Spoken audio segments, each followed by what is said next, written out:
Welcome to the conference call.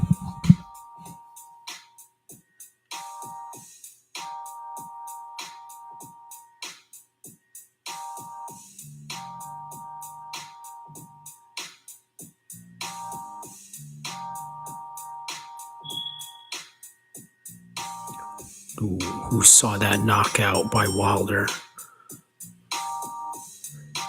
Who saw Devin Haney go the distance? Who's ready for UFC 280 after a lackluster UFC card? Who's ready for Dimitri Bivol taking on Ramirez after coming off of that Canelo win? Who's ready?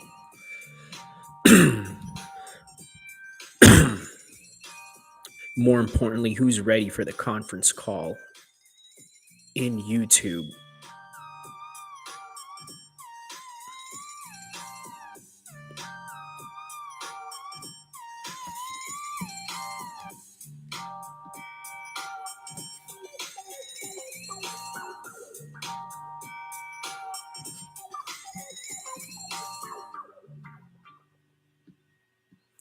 So welcome to the conference call, one of the most epic combat sports channels in the history of mankind. Now, of course, you're probably wondering to yourself, that's quite a claim to make, considering the fact that there's a lot of different YouTube, a lot of different mixed martial arts combat sports podcasts they have going on there. Well, the reality is that none of us really do anything different in terms of conveying the news, talking about the fights, talking about the techniques and the kicks and punches that go into the fights.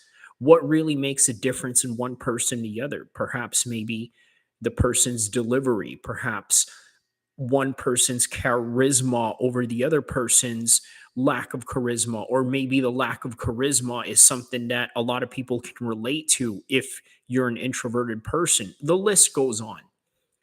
The bottom line is that when you love combat sports, you can't stop talking about it.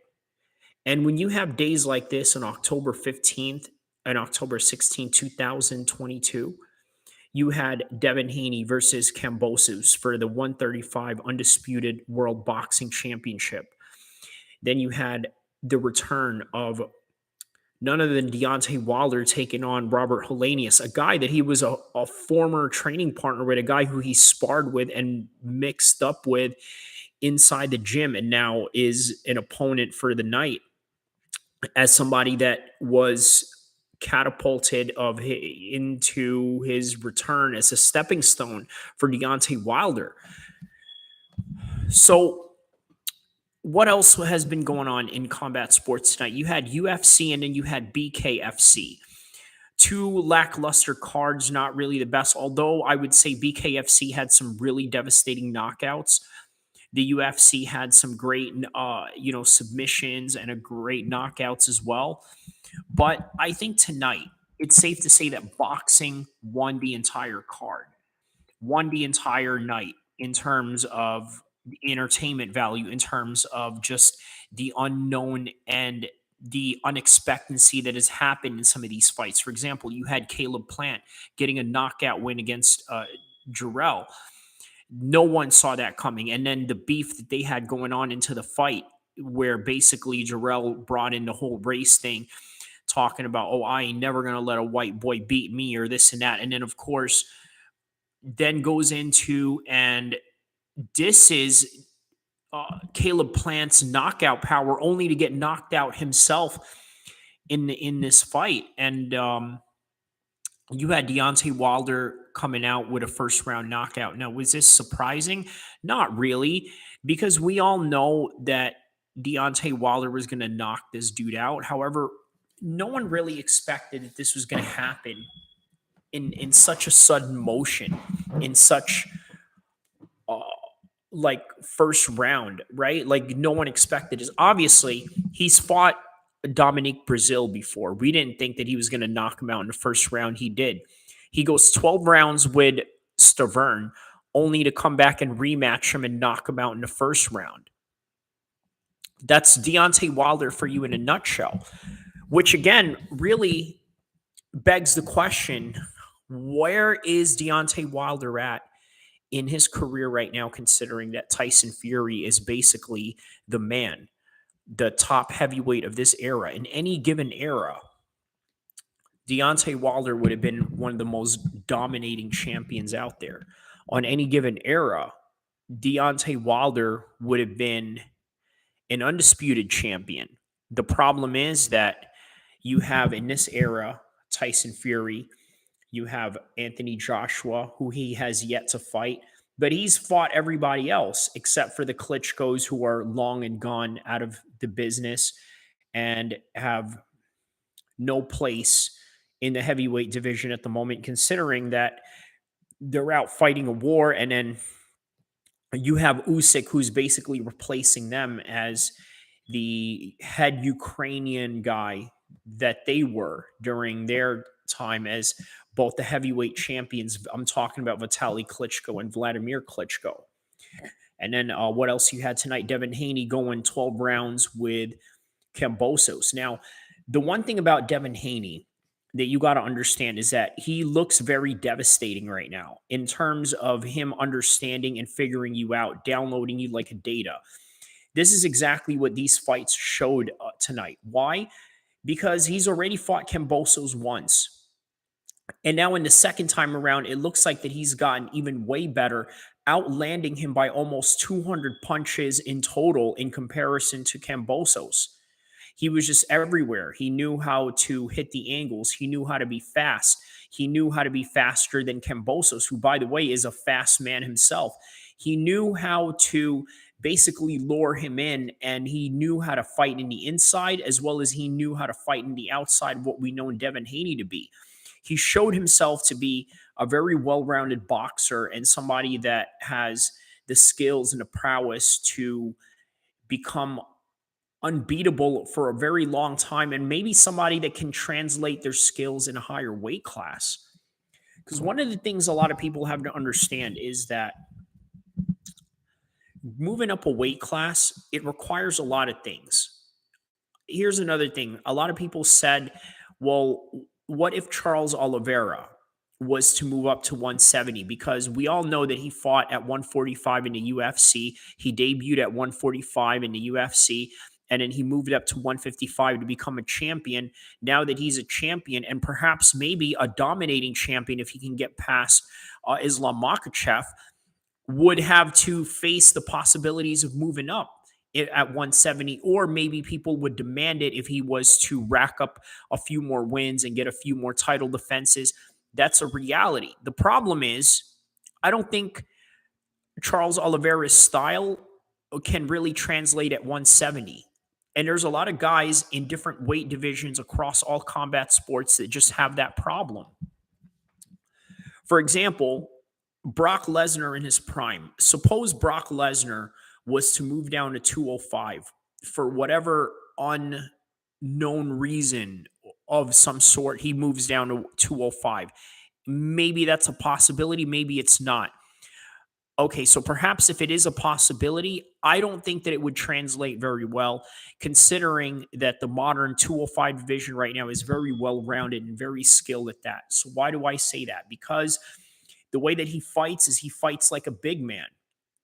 If Shaquille O'Neal was to become a point guard, would his skills be transferable in that aspect in comparison to a much more elusive, faster, and more athletic Magic Johnson, who was an NBA center, but was also a tall 6'9" point guard? Now, the kind of skills that he had, he was able to translate that all throughout his career, all throughout his basketball career, and playing different positions. But if you have a style like Charles Oliveira, where you require a lot of your height and your length to do your jiu-jitsu, to pull off your submissions, to take the long range shots that you do with the straight shots and jabs and the crosses that you hit with the long range that you have, I mean, how much of that will really translate to the 170 division if you don't have those same advantages? Now, everybody is as long as you, everybody is as tall as you, if not taller. Everyone is as big as you, if not bigger. So this is the reason why you see John Jones really struggle with a lot of guys that are around 205, guys that are around his weight class, guys that are around his, I'm sorry, not his weight class, but because most guys in 205 before John Jones were just basically smaller and shorter guys. Whereas now in the modern 205 division, you have the likes of El-Kheer, 6'2", 6'3", Jiri, 6'4", 6'5", Gustafson, Reyes, of course, John Jones being the ultimate blueprint of that 205 division, being so long and so skinny and slender, and having the skills, the strength, and the flexibility and the durability to basically pull off these wins that John Jones has over the years, because his skills translate in the fact that he's bigger than everybody else and just happens to be a little bit more athletic.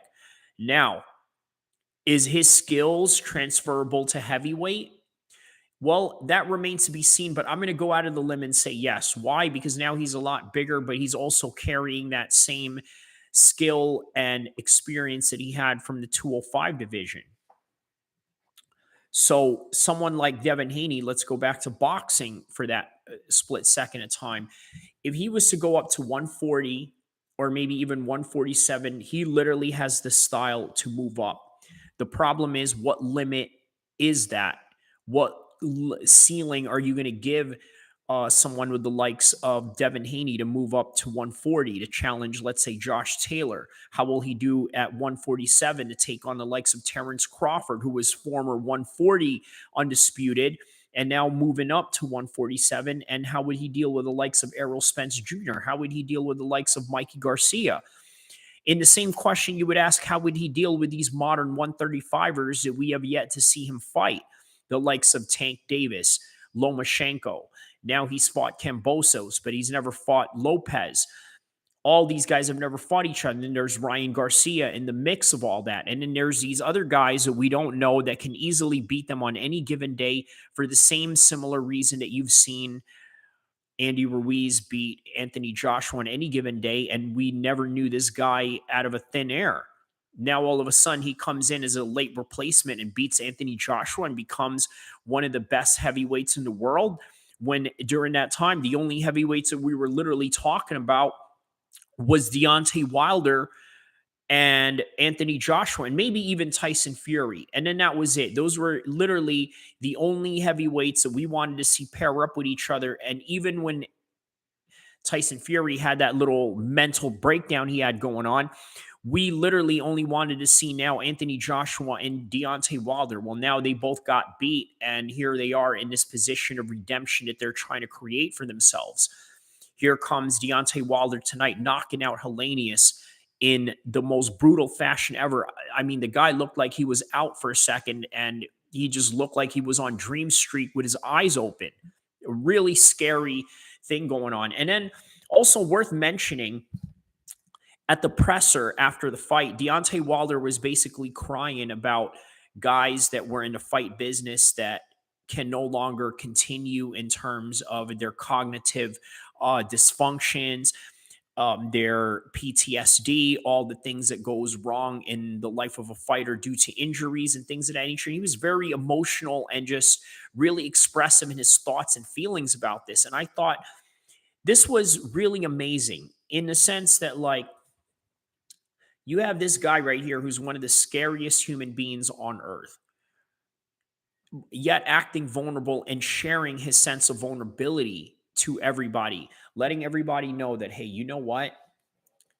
I may be one of the scariest guys in the world, but I'm a human being. I have feelings, and this is my feelings on this subject. This is how I feel about this particular matter. So I thought that was very brilliant of Deontay Wilder. I suggest you guys go check it out. I'm sure after this video and after this night, this is going to be a very big video that a lot of people are going to play. They're going to use this as some kind of inspirational tool. They're going to say things like, you see, now men are allowed to cry. Men are allowed to be a certain way. Men are allowed to be soft, which is not a bad thing. It's not a bad thing at all. I mean, I think that it's good to show a little bit of vulnerability. The problem is, I don't think that showing vulnerability is really that good in the combat sports world, and especially if you're a public figure. A lot of people are going to try to abuse you for showing these types of emotions. And this is also the reason why a lot of men have serious mental health issues, because they really don't have anybody to turn to when they want to talk about something serious. So, suppose you're one of these males that's highly sensitive, which is okay. Perhaps you have a problem that's going on and it hits you a little bit harder than, let's say, the next person. Maybe it affects you a little bit harder than the next guy, or maybe it makes you feel a certain way that the other guy doesn't feel a thing about. Maybe the other guy is just a sociopath. Maybe you're just sensitive. Bottom line is, we live in a society where we're told not to cry. We're told to hold everything in and not say anything and just pull up your bootstraps and get to work. That's literally the bottom line of this whole entire society and its whole mental trajectory of how they treat men and things of that nature. Well, the thing is that if you're a public figure and you're crying, I think that there's going to be a lot of people out there that are going to be inspired by it. I also think there's going to be a lot of people that are going to try to abuse you for it and try to pick any low hanging fruit they can just to get a rise out of themselves, and more importantly, to get a rise out of you. So this is something that we really have to take into consideration. Now, is it good that he's doing that? Yes. But also, you got to understand that there's a reality of people that will slag him off. There's a reality of people that will make him feel bad for expressing these types of feelings, which, again, I can tell you there's nothing wrong with it. However, you got to look at things from two schools of thought. And this is why it's always important to look at two schools of thought in everything, especially when you're in the field of journalism or in media coverage or sports writing or anything that deals with journalism and media. You want to call it right down the middle, and you want to be in a balcony view of everything that's going on around you, and not try to have a biased opinion on things. So this is the way that I look at it, right? Whenever you do something, there's always pros and cons to everything. Like what I just said, expressing yourself like this at a post-fight presser in the way that Deontay Wilder has, showing his vulnerabilities to the world, crying about other grown men that have suffered from this brutal combat sports game, right? He's mentioned this guy Cologne, who I think is paralyzed now from fighting, and the way that his family has to give up certain things, the way that other people are out there and not giving him the same support that they would give him previously when he was winning. And now all these are all very important things. However, if you show emotions, there's two schools of thought you got to understand. There's people that are going to use it to basically pick the low hanging fruit and make fun of you, and then there's going to be others that's going to be very inspired by it. Now, me personally, if I felt the way that Deontay Wilder felt, I would never in my life really express these types of feelings out there. That's just not the kind of person I am. Now, does that mean that I'm emotionless or anything? Of course not. I'm a human being like everybody else. The problem is when you go out there and you express yourself to other people and you express yourself to the wrong person, you're going to get negative backlashes, and you may also get positive backlashes. Well, what do I mean by this? Well, for example, I was thinking to myself, you know what? Should I do this video or not? Because I said to myself, usually we're on Facebook Live. That's where the majority of my audience is. And I figured, well, since my account got suspended in the sense where I'm not allowed to go live for a couple of days because of some comments that I said in a thread section, why not go on YouTube and just do some content there? I mean, I don't normally go on it. I just have a YouTube page just so I can sign on things, just so I can like things and subscribe them. I don't really go on this. Majority of my audience is in Facebook. Well, one of the reasons that stopped me from going here was just thinking like, well, I'm not going to get the same amount of views. So I'm putting myself out there by just risking this. And then I thought to myself, okay, maybe not really. But this is the reality of some people, right? The reality is they're either going to take that risk and look foolish and be okay with it, or take that risk and not get as much views as they would in another platform. And yeah, those are the risks and the pros and cons that you face whenever you make a decision. And it's not always clear. It's not always black and white. People always want to give you the black and white answer to things, right? Like, for example, they say, well, this is why I'm making this choice, but this is the ultimate correct choice. I don't do that. You see, if I make a choice, I'm going to give you the reality of it, maybe even a cognitive dissonance in the way that I approach it, because I'm going to look at it from two different angles.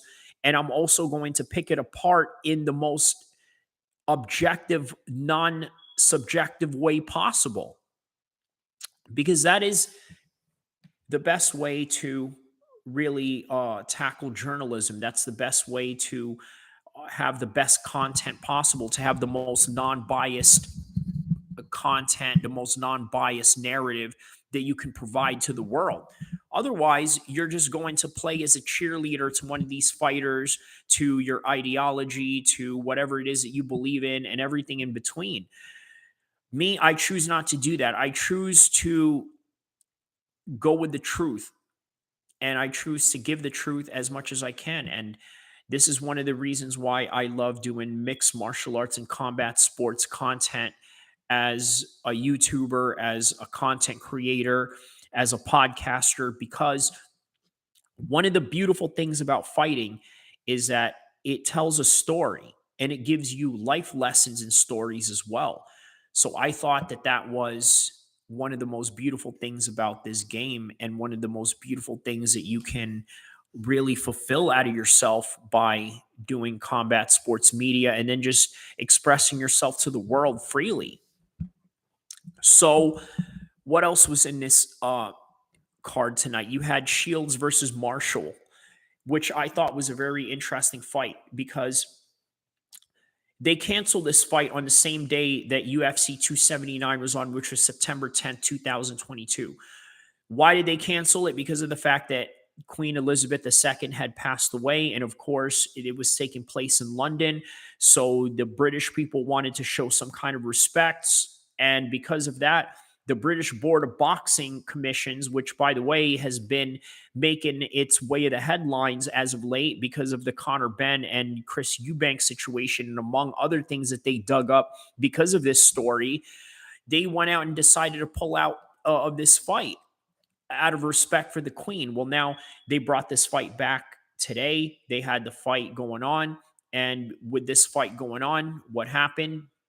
They go and award the winner, which was Clarissa Shields, the Queen Elizabeth belt, which is something that the WBC is very notorious for doing. They have different types of gimmick belts that they have going on.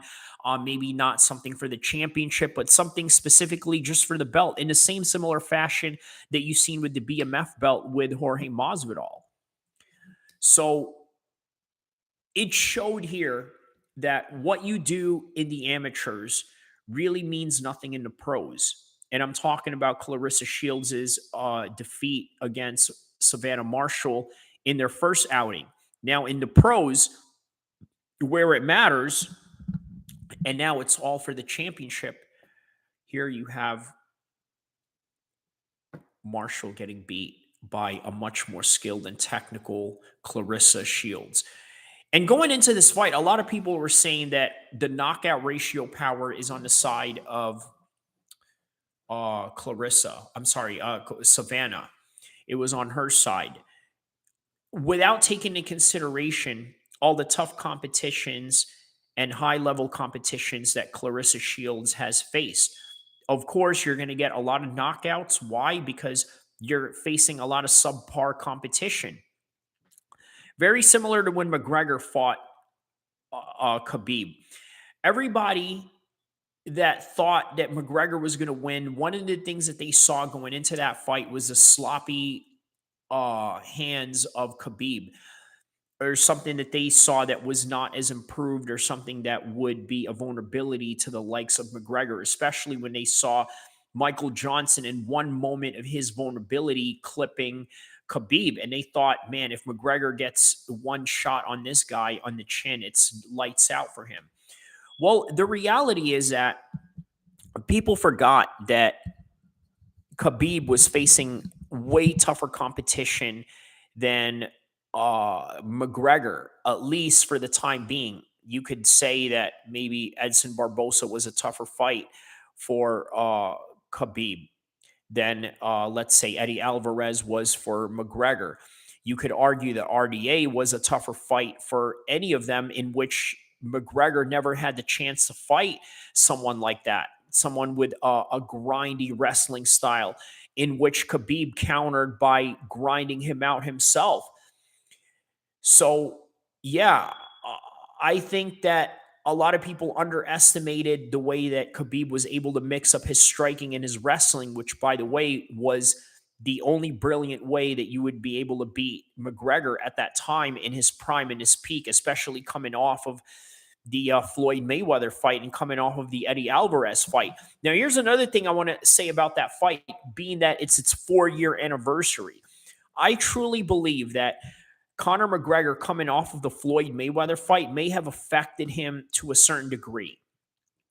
You got to look at all the other fighters that Floyd has fought. A lot of guys think that because Floyd doesn't have this insane knockout power that Deontay Wilder has, that they somehow think that this guy is he can't hurt you. But you look at Victor Ortiz after his fight with Mayweather, not so good in the brain, not really good in decision makings that he's made as of late.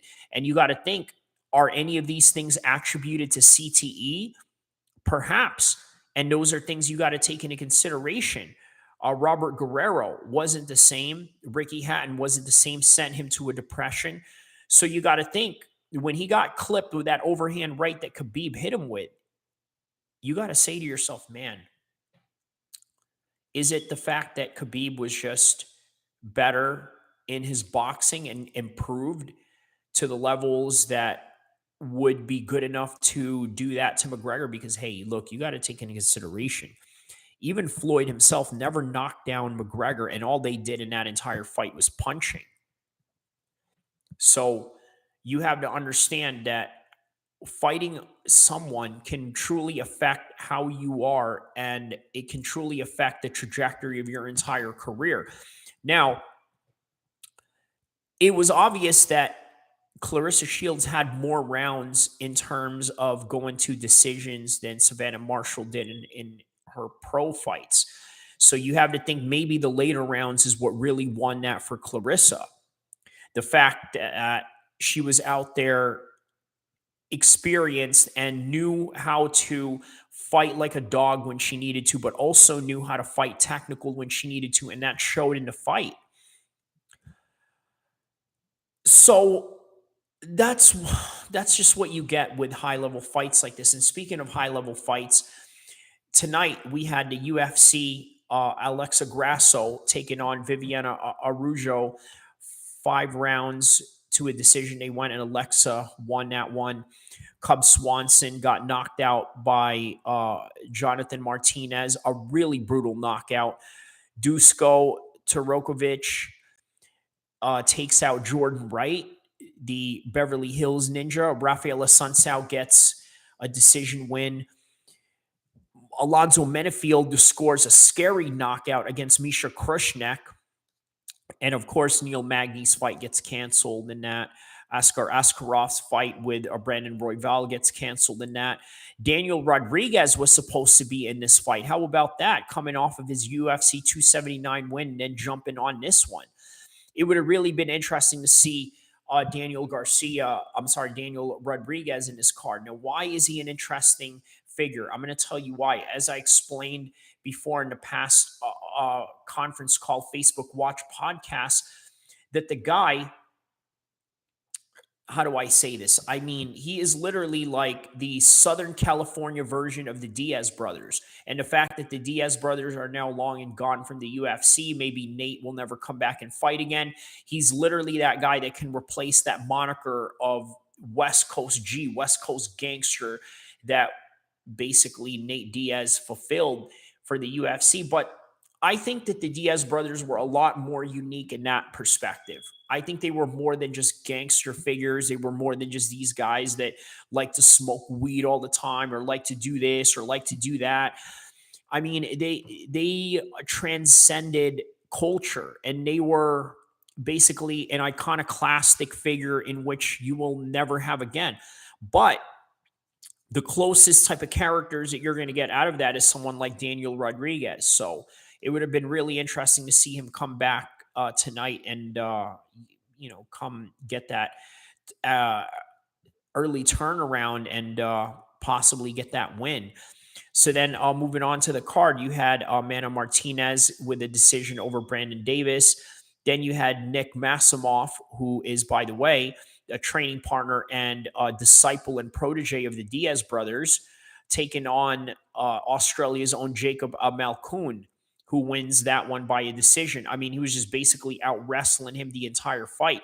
Now, the interesting thing about Nick Masimoff is that I thought the guy was very much like a great wrestling version of the Diaz brothers. He was basically the Diaz brothers with the attitude, maybe even with the jiu-jitsu and maybe even with the same boxing style, with the same flair and style and bravado that they have going on with the way that they strike. However, I felt that Nick's separation from the Diaz brothers was going to be his wrestling. He obviously grew up wrestling in the high school wrestling systems of California, and then basically continued that into his pro. And I've seen him in his fights where he's used nothing but wrestling. If you remember in the Contender Series, he came in here as a heavyweight and basically dominated his opponent using just wrestling. Now, moving on to the card, you had Johanderson Brito getting that submission over Lucas Alexander, which, by the way, during this fight, when he scored this submission, I said, this is great. I'm glad that he scored the submission because at least we will be able to see the entrance of Clarissa Shields and Savannah Marshall going on. So I thought that was really interesting. It's really interesting to see the time frames that they have going on with these fights. For example, in the Caleb Plant versus Jarrell fight, I had noticed that their fight was one round away from the Devin Haney and the Cambosos fight. So, in other words, right as soon as Devin Haney's fight was ending, it was Deontay Wilder to basically close off the show off the entire night around the world, whether that was UFC, whether that was boxing in Australia, or whether that was boxing in the Barclays Center, which he headlined that night. So he basically closed the show that night with just one round in between each of Jarrell and Caleb Plant's fight versus Devin Haney and George Cambosos fight.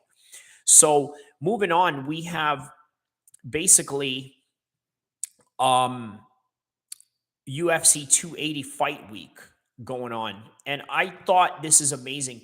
I don't know why. A part of me thought that this fight was going to be held in, I don't know, I think November 29th, which was the same day as Jake Paul and Anderson Silva, but I'm glad it's not. I'm glad that it's held on the 22nd. I don't know why. I really thought that it was going to be held on the 29th, but I'm glad that it's not, really, because again, tonight was one of those examples where it's great that you had all these different variations of combat sports going on. You had BKFC, you had UFC, Devin Haney versus Cambosos, you had Deontay Wilder versus Robert Helenius, and in the co-main, you had Plant versus Jarrell.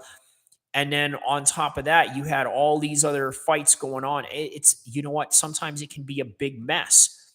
But I'm glad that on the October 22nd of UFC 280 that it's just one card for that particular day. And I don't know if there's any boxing matches going on. Let's go check right now if there's any boxing matches going on right now. Boxing schedule on the boxing scene. What do we have on the 22nd? So on the 22nd, you have Mauricio Lara versus Jose San Martin. Okay. That's about it. And then the day before that, you have Ali Ismailov versus Radikovic. Kaledvich in Atlantic City, which is, yeah. All right. So nothing really major going on that day. So great. And that's basically it right there. October 29th is going to be Jake Paul versus Anderson Silva day, and October 22nd, 2022 is going to be Islam Makhachev versus Charles Oliveira. Now, one of the most beautiful things that I like about this fight is the fact that you have what one guy is strong at, the other guy can be vulnerable at. And what do I mean by that? Well, Charles Oliveira is very good at fighting off of his back and very dangerous, very similar to Tony Ferguson. Now you have someone like Islam Makhachev, very similar to Khabib, strong top game, strong wrestling, very good on top, very heavy and very wrestling orientated in terms of the ground and pound that he's going to bring once he's inside control, once he's in your half guard, once he's in your full guard, wherever he's going to transition, whether he's going to get you in a north-south position or whether he's just going to ride your back like a horse in the way that Khabib described. However, Charles is very dangerous down there and can create a lot of openings and susceptibility to Islam's weakness.